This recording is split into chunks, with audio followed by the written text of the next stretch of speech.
Question number 23 కార్మిక శాఖ మంత్రి గారు.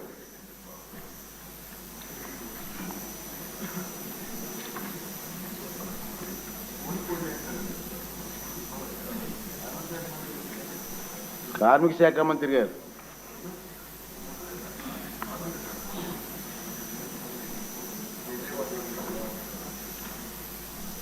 రాధాకృష్ణ గారు రాలేదా? సభ్యులు వచ్చారు. నెక్స్ట్ క్వశ్చన్ మొదలుతామండి please, with your permission. Question number 23 అండి, కార్మిక శాఖ మంత్రి గారు. సార్ మీరు మాట్లాడే ముందు ఒక విషయం, క్వశ్చన్ నెంబర్ని కొంచెం సీరియస్ తీసుకోవాలి మంత్రులు కూడా. మంత్రులు లేట్గా వస్తే ఎట్లా? ప్లీజ్ మీరు ఎవరికోసం క్వశ్చన్ నెంబర్ ఇంపార్టెంట్ పబ్లిక్కి అండ్ మా మెంబర్స్కి. మీరు ఇన్ టైంలో రావడం కోసం ప్రయత్నం చేయండి. ధన్యవాదాలు అధ్యక్ష. ఆలస్యమైనందుకు క్షమించాలి అధ్యక్ష. ఒక ఎమ్మెల్యేగా మంత్రిగా అవకాశం కల్పించి అసెంబ్లీలో నిలబెట్టిన రామచంద్రపురం ప్రజానికానికి, అలాగే స్వర్ణాంధ్ర సృష్టికర్త గౌరవనీయులు ముఖ్యమంత్రి నారా చంద్రబాబు నాయుడు గారికి, డిప్యూటీ సీఎం పవన్ కళ్యాణ్ గారికి, మరియు యువనేత లోకేష్ గారికి, మరియు నా తోటి మంత్రులు శాసనసభ్యులందరికీ కూడా నా ధన్యవాదాలు, నమస్కారాలు. ఇక తణుకు ఎమ్మెల్యే గారు రాధాకృష్ణ గారు అడిగిన ప్రశ్న విషయానికి వస్తే, పశ్చిమ గోదావరి జిల్లాలోని తణుకు మరియు ఇతర నియోజకవర్గాల్లో కార్మికులకు ఈఎస్ఐ ఆసుపత్రి అందుబాటులో లేదనేది వాస్తవమేనా? ఆసుపత్రులు లేనందున కార్మికులు తీవ్ర ఇబ్బంది పడుతున్నారనేది కూడా వాస్తవమేనా అని అడగడం జరిగింది అధ్యక్ష. అందులో ప్రస్తుతం తణుకులో ఐపీ హోల్డర్స్ సుమారు 12,610 మంది ఉన్నారు అధ్యక్ష. ఈఎస్ఐ నిబంధనల ప్రకారం సుమారు 20,000 మంది దాటితే కానీ అక్కడ ఈఎస్ఐ ఆసుపత్రి నిర్మించడం అవ్వదు అధ్యక్ష. 20,000 దాటిన తర్వాత చేరినప్పుడు అవసరమైన ప్రతిపాదనలు సమర్పించవచ్చు అధ్యక్ష. అలాగే అక్కడ ప్రజెంట్ 12,610 మంది ఉన్నారు కాబట్టి అక్కడ డిస్పెన్సరీ హాస్పిటల్ 2 డాక్టర్లతో మరియు మెడిసిన్ అందుబాటులో ఉంటుంది అధ్యక్ష. అలాగే సుమారు రాజమండ్రిలో 45 కిలోమీటర్ల, తణుకు నుంచి 45 కిలోమీటర్ల వ్యవధిలో రాజమండ్రిలో ఈఎస్ఐ ఆసుపత్రి ఒకటి, అలాగే కాకినాడ 95 కిలోమీటర్ల దూరంలో ఈఎస్ఐ ఆసుపత్రి ఒకటి ఉంది అధ్యక్ష.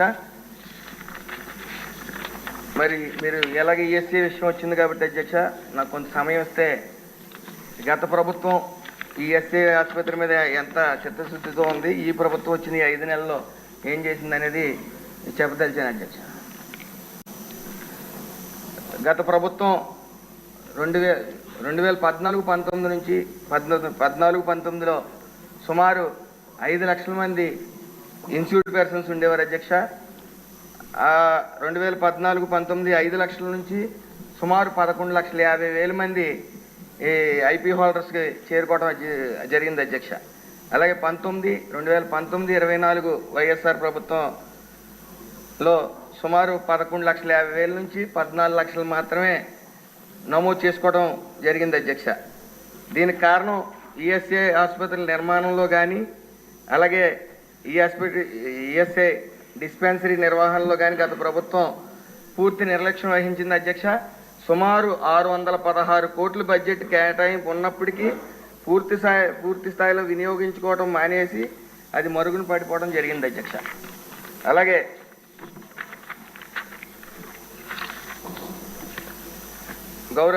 మన ఈ 5 నెలల్లో జరిగింది అధ్యక్ష, సుమారు 7 హాస్పిటల్స్కి ఈ సైట్ అలాట్ చేయడం జరిగింది అధ్యక్ష. మొన్న అచ్యుతాపురంలో 30 బెడ్డెడ్ హాస్పిటల్ ఒకటి నిర్మించడం జరిగింది, శంకుస్థాపన చేయడం జరిగింది అధ్యక్ష. మొన్న జరిగిన ఎసెన్షియా ఫ్యాక్టరీలో జరిగిన సంఘటన సుమారు 15 మంది చనిపోవడం జరిగింది అధ్యక్ష. ఇదే హాస్పిటల్ గత 616 కోట్లు ఉన్నప్పటికీ నిర్లక్ష్యం వహించారు అధ్యక్ష. 69 కోట్లతో ఆనాడు ఈ అచ్యుతాపురంలో ఈ హాస్పిటల్ కట్టినట్టయితే సుమారు 5-6 మంది బతికేవారు అధ్యక్ష. అదే కాకుండా ఈ ఎన్డీఏ కూటమి వచ్చిన తర్వాత ఈ గుంటూరు 100 పడకల హాస్పిటల్ కోసం సైట్ ఇవ్వడం జరిగింది అధ్యక్ష. అలాగే పెనుకొండ, నెల్లూరు, కర్నూలు, శ్రీకాకుళంలో కూడా సైట్లు శాంక్షన్ చేయడం జరిగింది అధ్యక్ష. అదేవిధంగా దీనికి భిన్నంగా మన ప్రభుత్వం రాగానే గత ఈఎస్ఐ కార్పొరేషన్కి అప్పగించిన విజయవాడ గుణదల ఆసుపత్రిని గౌరవ ముఖ్యమంత్రి నారా చంద్రబాబు నాయుడు గారి చొరవతో రాష్ట్ర ప్రభుత్వం ఆధీనంలోకి తీసుకురావడం జరిగింది అధ్యక్ష. ఇప్పుడు పార్సాది గారు ఓన్లీ 1 minute. ధన్యవాదాలు అధ్యక్ష. క్లారిటీ ఇద్దిగా నేను అత్యంత వెనుకబడినటువంటి కర్నూలు జిల్లా ఆదోని నియోజకవర్గం నుంచి ప్రాతినిధ్యం వహిస్తున్నాను అధ్యక్ష. అక్కడ ఒక తల్లి పిల్లల హాస్పిటల్ ఉంది అధ్యక్ష. 50 పడకల ఆసుపత్రి. సుమారుగా చుట్టుపక్కల 4 నియోజకవర్గాలు ఆదోని, మంత్రాలయం, ఎమ్మిగనూరు, మిగతా ప్రాంతాలకన్నింటికీ కూడా కనెక్టెడ్ గా ఉన్నటువంటి హాస్పిటల్ అధ్యక్ష. అది ఏ మాత్రం ఈఎస్ఐ హాస్పిటల్ మీరు రెగ్యులర్ హాస్పిటల్ ఉంటున్నారు. నేను అక్కడ డిమాండ్ ఎక్కువగా ఉందని చెప్పడానికి మాత్రమే చెప్పాను అధ్యక్ష. నేను అక్కడ డిమాండ్ ఎక్కువ, సుమారుగా 450 డెలివరీలు ప్రతి నెల జరుగుతాయి అధ్యక్ష. కానీ అదే సందర్భంలో ఈఎస్ఐ హాస్పిటల్కి తగినంత స్థలము, చిన్న హాస్పిటల్ ఉంది అధ్యక్ష. ఓన్లీ డిస్పెన్సరీ వరకే నడుపుతున్నారు అధ్యక్ష. దాన్ని తగినంత స్థలం ఉన్నప్పటికీ కూడా, ఎస్టాబ్లిష్ చేసే అవకాశం ఉన్నప్పటికీ కూడా దాని మీద దృష్టి లేకపోవడం వల్ల అది పూర్తిగా మూలనబడి ఉంది అధ్యక్ష. దాన్ని కూడా అభివృద్ధి చేయగలిగితే మిగతా హాస్పిటల్తో పాటు దానికి కూడా ప్రాముఖ్యత వస్తుంది. అక్కడ ఉన్నటువంటి ఈ కార్మికులు అందరికి కూడాను ఇప్పుడైతే అక్కడ డెలివరీలు అవ్వు, అక్కడ జనరల్ హాస్పిటల్ అడ్మిషన్స్ లేవు కాబట్టి అందరూ జనరల్ హాస్పిటల్స్ మీద లోడ్ పెరిగి బిల్డ్ అవుతుందన్న ఉద్దేశం అధ్యక్ష. అందువల్ల దయచేసి ఆదోనిలో కూడా ఈఎస్ఐ నోట్ చేసుకొని పరిశీలించండి ఒకసారి. రాధాకృష్ణ గారు. ధన్యవాదాలు అధ్యక్ష. గౌరవ మంత్రివర్యులు ఈరోజు దీనికి సంబంధించి ఇచ్చినటువంటి సమాధానానికి ధన్యవాదాలు తెలియజేసుకుంటూ, ముఖ్యంగా మంత్రివర్యులు ఇచ్చినటువంటి సమాధానంలో ఈఎస్ఐ ఆసుపత్రులు లేనందున కార్మికులు తీవ్ర ఇబ్బందులు పడుతున్నారనేది కూడా వాస్తవమేనా అని అడిగితే లేదండి అని ఇచ్చారు. ఇది మరి అధికారులు రాసిస్తే మంత్రి గారు చదివారో మరి ఏంటో తెలియదు. కానీ అక్కడ ఉన్నటువంటి పరిస్థితి ఒకసారి మీకు తెలియజేయాలనుకుంటున్నాను అధ్యక్ష. తణుకు పశ్చిమ గోదావరి జిల్లాలోనే కాకుండా రాష్ట్రంలోనే ఒక పారిశ్రామికంగా అభివృద్ధి చెందినటువంటి పట్టణం అధ్యక్ష. ఇక్కడ పరిశ్రమల్లో ముఖ్యంగా ఫర్టిలైజర్స్ ఉన్నాయి అధ్యక్ష, అలాగే ఫార్మా ఇండస్ట్రీస్ ఉన్నాయి అధ్యక్ష, ఫుడ్ ప్రాసెసింగ్ ఇండస్ట్రీ ఉన్నాయి అధ్యక్ష, ఆక్వా ఉన్నాయి అధ్యక్ష, ఫ్యాబ్రికేషన్ ఉన్నాయి అధ్యక్ష, స్పిన్నింగ్ మిల్స్ ఉన్నాయి అధ్యక్ష. ఈ ప్రాంతంలో దాదాపు 17,000 మంది ఉన్నారు అధ్యక్ష. వారితో పాటుగా ఈఎస్ఐ లబ్ధిదారులతో పాటు వారి కుటుంబ సభ్యులతో కలిపితే 60,000 మంది పైగా ఈరోజు లబ్ధిదారులు ఉన్నారు అధ్యక్ష. ముఖ్యంగా ఇక్కడ ఈఎస్ఐ ఆసుపత్రి నిర్మించాలనేది కార్మికులకు కలగానే మిగిలిపోతుంది అధ్యక్ష. మంత్రి గారు చెప్పారు 12,000 మంది ఉన్నారు, ఇక్కడ 20,000 మంది ఉంటేనే కానీ హాస్పిటల్ ప్రతిపాదన కుదరదని చెప్పి. ఇక్కడ నేను చెప్పేది కేవలం ఇది తణుకు పట్టణానికే చూడకూడదు అధ్యక్ష. పశ్చిమ గోదావరి జిల్లాలో పాలకొల్లు కానీ, భీమవరం కానీ, ఇటువంటి ప్లేసెస్ నుంచి కూడా తాడేపల్లిగూడెం కానీ ఇవన్నీ కూడా ఇప్పుడు డైరెక్ట్గా రాజమండ్రికి అనుసంధానమై ఉండటం వల్ల అక్కడికి వెళ్తున్నారు అధ్యక్ష. ఇక్కడ 20,000 మంది పైగా ఈ జిల్లాలో ఉన్నటువంటి వారందరూ కూడా తణుకు నుంచి కేవలం 50 కిలోమీటర్ల దూరంలో ఉన్న రాజమండ్రికి, పాలకొల్లు నుంచి కానీ ఇతర ప్లేసుల నుంచి కానీ అన్నిటి నుంచి కూడా దూరంగా ఉన్నటువంటి రాజమండ్రిలో హాస్పిటల్ ఉంది అధ్యక్ష. ఇది కూడా పరిగణలోకి తీసుకోవాలి. ఈరోజు ఈ కార్మికులకి అవసరాలకి తగిన విధంగా ఆసుపత్రి నిర్మాణంలో మనం శ్రద్ధ చూపాల్సినటువంటి అవసరం ఉంది అధ్యక్ష.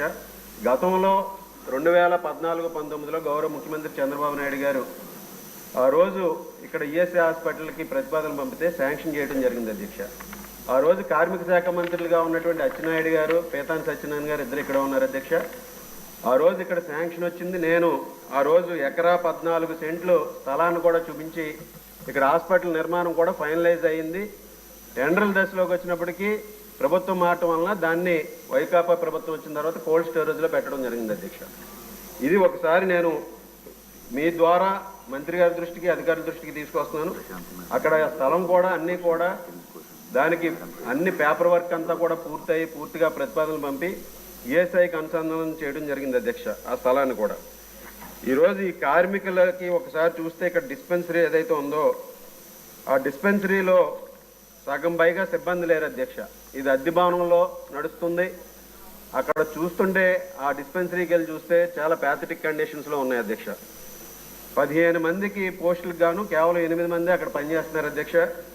వారిలో ప్రధానంగా 2 వైద్యులు ఉన్నారని చెప్పారు. వారు కూడా నేను అనుకోవడం అక్కడ ఫుల్ టైం కాదు, వాళ్ళు కూడా అక్కడ డిప్యుటేషన్ పై వచ్చి పనిచేస్తున్నారు అధ్యక్ష. అలాగే ఫార్మాసిస్టులు 2కి గాను 1 మాత్రమే ఉన్నారు అధ్యక్ష. ఎంఎన్ఓ, వాచ్మ్యాన్ ఇటువంటివన్నీ అటెండర్ పోస్టులు అన్నీ కూడా ఖాళీగానే ఉన్నాయి అధ్యక్ష. అలాగే ప్రాథమిక పరీక్షలు ఏదైతే ఉన్నాయో ఇక్కడ హాస్పిటల్లో ఉన్నటువంటి సౌకర్యాలు పూర్తిగా లేనందువలన డిస్పెన్సరీలో ప్రాథమిక పరీక్షలు కూడా పూర్తిగా చేయట్లేదు అధ్యక్ష. ఈరోజు చాలామంది కార్మికులు మా దగ్గరకు వచ్చి రిప్రజెంటేషన్ చేస్తున్నారు అధ్యక్ష. ఇక్కడ ఈఎస్ఐ డిస్పెన్సరీలో సరైనటువంటి సౌకర్యాలు లేవు, సరైనటువంటి సిబ్బంది లేరు, కాబట్టి చాలా ఇబ్బందులు ఉన్నాయని. అక్కడ ఇన్సులిన్, టీటీ ఇంజక్షన్లు కానీ, ఎక్స్రేలు కానీ, షుగర్ పరీక్షలు కానీ ఇటువంటివన్నీ కూడా చేసే పరిస్థితి లేదు అధ్యక్ష. ఆ డిస్పెన్సరీలో ప్రైవేట్ ల్యాబ్లో పరీక్షలు చేయించుకుంటే ఈఎస్ఐ వైద్యులు కుదరదని చెప్తున్నారు అధ్యక్ష. ఈ విధంగా మందులు కూడా ప్రతి 3 నెలలకి కంపెనీలు మార్చేయడం వలన అక్కడ కార్మికుల ఆరోగ్యం మీద తీవ్రమైనటువంటి ప్రభావం చూపిస్తుంది అధ్యక్ష. ఇక్కడ అన్ని పరీక్షలకి ఈసీజీలో ఎక్స్రే తీయాలన్నా గతంలో మంజూరైనటువంటి ఆసుపత్రిని నిర్మిస్తే ఇక్కడ ప్రజలకి అందరికీ కూడా సౌకర్యం పెరుగుతుంది అధ్యక్ష. ఆ 20,000 మందిని ఏదైతే ప్రతిపాదనగా తీసుకుంటున్నారో దాన్ని మరలా గత ప్రభుత్వంలో 2019, 14, 19 ముందు శాంక్షన్ అయినటువంటి హాస్పిటల్ ఆ రోజు ఏ కండిషన్స్ మీద శాంక్షన్ అయిందనేది కూడా పరిశీలించి ఈరోజు దాన్ని స్థలం ఉంది కాబట్టి ఇది కేంద్ర ప్రభుత్వ సహకారంతో మనం ఈఎస్ఐ నిధులు కూడా ఇప్పుడు చాలా పెద్ద ఎత్తున నిధుల్ని ఉపయోగించుకోలేదని చెప్పారు. ఈరోజు ఇక్కడ నిధులను ఉపయోగించుకొని అక్కడ కార్మికులకి సౌకర్యాన్ని పెంచాలి. ఈరోజు ఈ ప్రభుత్వం, చంద్రబాబు నాయుడు గారి ప్రభుత్వం ఒక పారిశ్రామికల్ని ప్రోత్సహిస్తుంది. అదేవిధంగా కింద స్థాయి ఉద్యోగస్తుల్ని, కార్మికులు వారి వెల్ఫేర్ని కూడా చూడాల్సిన బాధ్యత మనకు ఉంది కాబట్టి అధ్యక్ష దీని నిర్మాణానికి సరైనటువంటి చర్యలు తీసుకుని మంత్రి గారు కూడా దీని మీద దృష్టి పెట్టి అక్కడ ఈఎస్ఐ హాస్పిటల్ నిర్మాణానికి 30 బెడ్ల హాస్పిటల్కి నిర్మాణానికి ఆ రోజు అన్నీ కూడా పూర్తయినాయి. ఆ ఎకరా 14 సెంట్ల స్థలం కూడా రెడీగా ఉంది అధ్యక్ష. గత ప్రభుత్వంలో 2019 ముందు అది ఆగిపోయింది. ఈరోజు ఇప్పుడు మొదలు పెడితే దాన్ని మళ్ళీ ఈ ప్రభుత్వంలో మనం అధికారంలో ఉంటాం. అలాగే మనం దీన్ని పూర్తి చేసి అక్కడ కార్మికులందరికీ కూడా కేవలం ఇది తణుకు ప్రాంతం మాత్రమే చూడొద్దు అధ్యక్ష. జిల్లాలో ఉన్నటువంటి అన్ని పట్టణాలకి అనుసంధానమై ఇక్కడ ఈఎస్ఐ హాస్పిటల్ కార్మికులకి వెల్ఫేర్కి, వారి సంక్షేమానికి ఉపయోగపడుతుంది కాబట్టి దీని నిర్మాణాన్ని చేపట్టాలని ఈ సందర్భంగా మీ ద్వారా మంత్రి గారికి, అధికారులకి తెలియజేస్తున్నాను. ఋషి గారు